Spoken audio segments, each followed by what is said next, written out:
the ground today we've got Staff Sergeant Rob Camps, who's helping the team land and assisting them with all their kit. And a show off. Big round of applause for that one.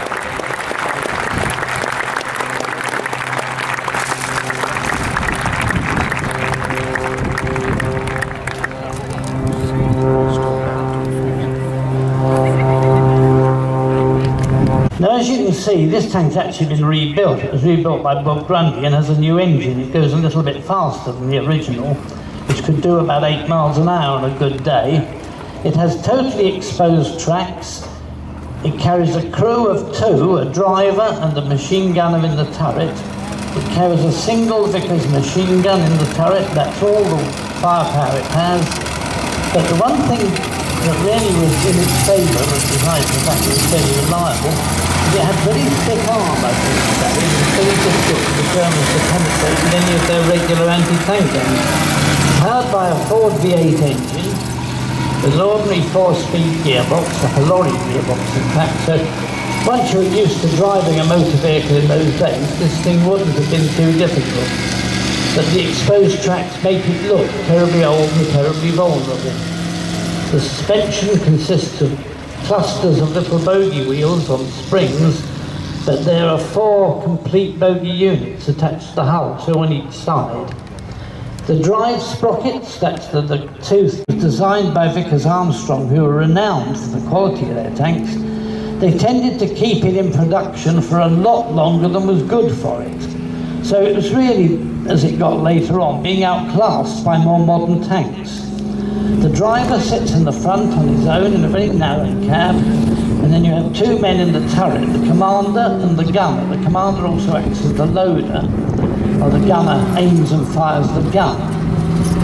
The tank has a large external fuel tank on the left, which is used to sustain it over long distances, and it's powered by a General Motors diesel engine, American diesel, again driving the sprockets at the back. Now, the suspension of this tank is identical to the A9 and A10 Cruiser, and they were designed by Sir John Carden, who was Vickers' chief tank designer. But Carden was killed in an air crash in 1935. However, his suspension system, always known as the Bright Idea suspension system, was used for the Valentine and all the way through Valentine production. So it works quite well, actually. It's a bolt-on suspension fitted to the side of the tank, which goes up and down when it goes over a bump. And that's the Valentine. It's quite a compact hull compared with most tanks of that period. They were quite large. But really, almost all we had at one suspension. This one and a number of others actually came from Brazil, our own exhibits, and it's a Brazilian one. But it's been painted up to resemble a British Stuart cruiser tank from the desert. The name Stuart is after Jeb Stuart, the Confederate cavalry commander, and this was all done at the behest of Winston Churchill. Churchill couldn't understand why we had to call our tanks M3, M4 and that sort of thing. He wanted them named, and he chose the fact that they were named after Civil War generals, American Civil War generals. Now, although they're mostly with limited or welded construction, and often manually the Stuarts were very effective little vehicles. They were really reconnaissance vehicles. We used them as cruisers, and then later on in the reconnaissance role we took the turrets off, by which time they'd become virtually big universal carriers, I suppose. And very effective they were clearly in wartime guise. It's a small utility car, it's not 4-wheel drive, it's 4x2, with a typical Volkswagen engine at the back, and that thing would go pretty well anywhere. Good cross-country performance for a light vehicle. Kuba means bucket, so that they're just an open bucket really. They were up to 4-seaters, but you've got different versions of them with different lockers in for various forms of kit. And they were the German equivalent really of the Jeep in British Army service, the American Jeep. And now the Panzer III is coming down our end of the arena. You can see the rack at the back for extra fuel. An interesting thing with the Panzer III, The Germans didn't like putting the wireless set in the turret, which is what we do.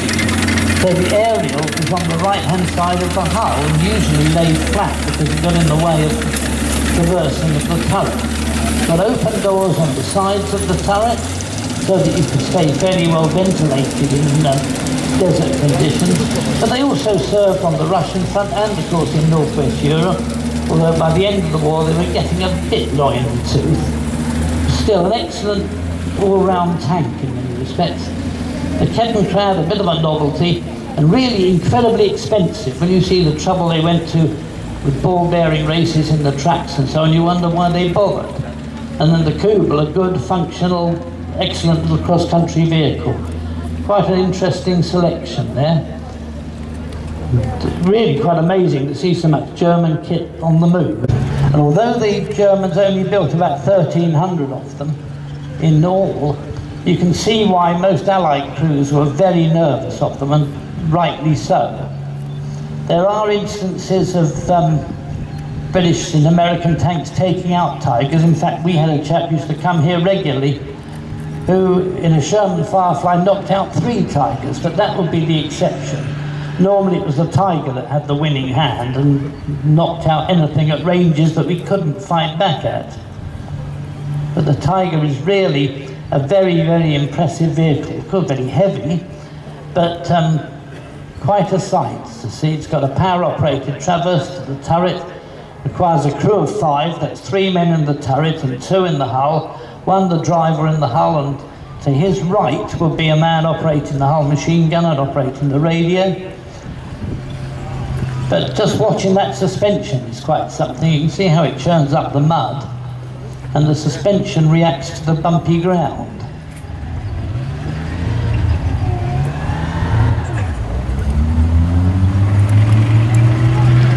Now he's changed up just to give it a bit more revs, a bit more power. And it's going to come right round in front of us here now, which is quite something to see. In fact, it makes such a nice noise. I'll let you have a listen to it without me waffling on for a while.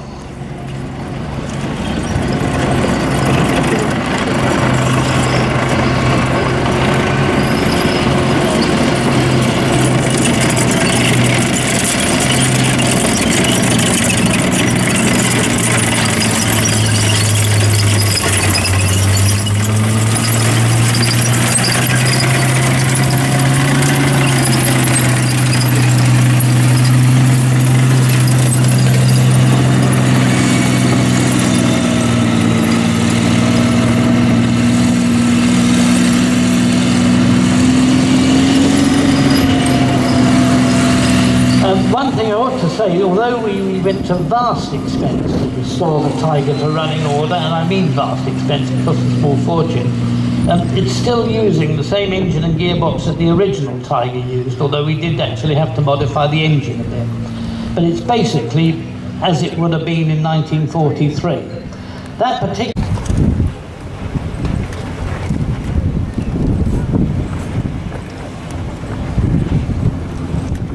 Again, the suspension on the half-track is torsion bar, and a torsion bar is like a bar that runs across the floor of the vehicle and twists. So as it twists and then untwists, that's how the suspension works. But you can see all the wheels going round. The only one that's actually doing any work is the front one, which is the drive sprocket. That's engaging with the tracks and pulling the vehicle along. All of those other wheels you can see are weight-carrying wheels, except the one at the back, which again you adjust for tension. So it's quite, any track vehicle is a complicated arrangement, but that's even more so on the half-track, because the drive is so far forward.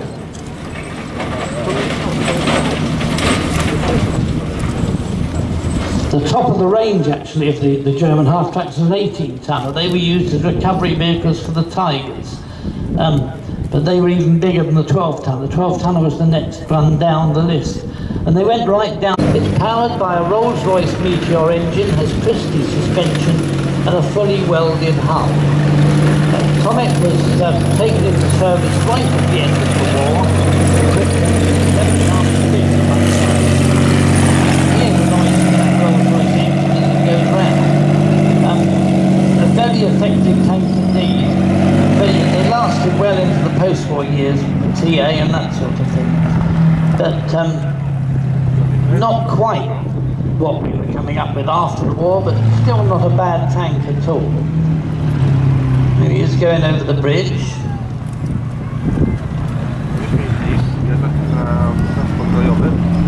They're fitted with a very sophisticated steering system. In all British tanks at this time, you find the engine, the gearbox and transmission have all been moved to the back. Our tanks were pretty well square, boxy things, but the armour was getting thicker anyway, and that was what counted as much as anything else. The driver sits down front on the right with the machine gunner to his left, and then again 3 men in the turret. One thing that might surprise you if you got that all those stowage boxes and the mudguards along the side are only tin. They're not thickly armoured. They don't need to be. If they're shot off, it's just too bad. If your greatcoat goes with it, that's worse, but not desperate.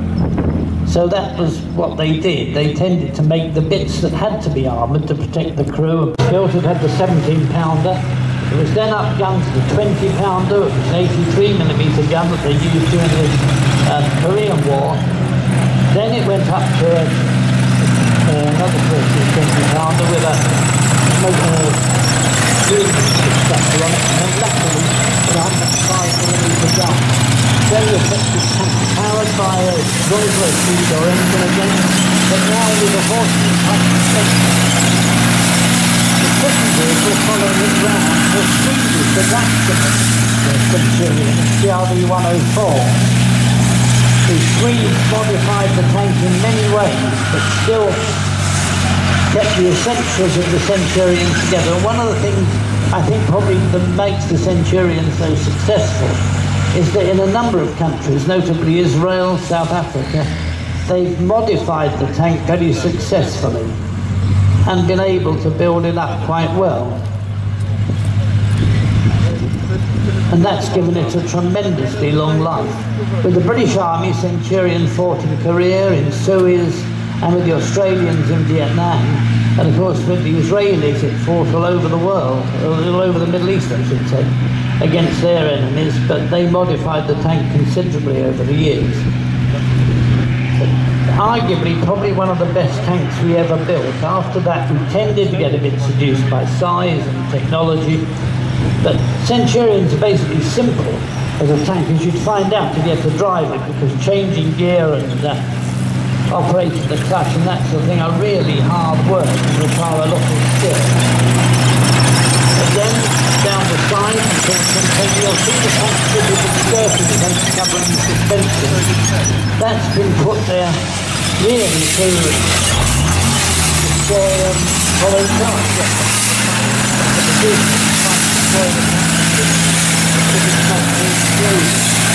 The pieces on the page that are also displayed are really just like they've meant.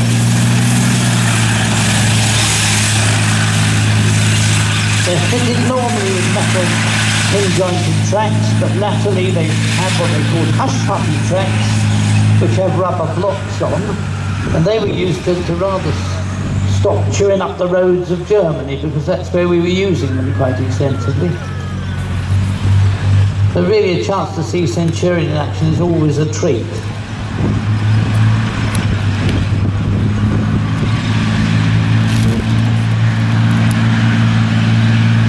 And certainly the 105mm gun on the later marks of Centurion was very effective. It was a marvel.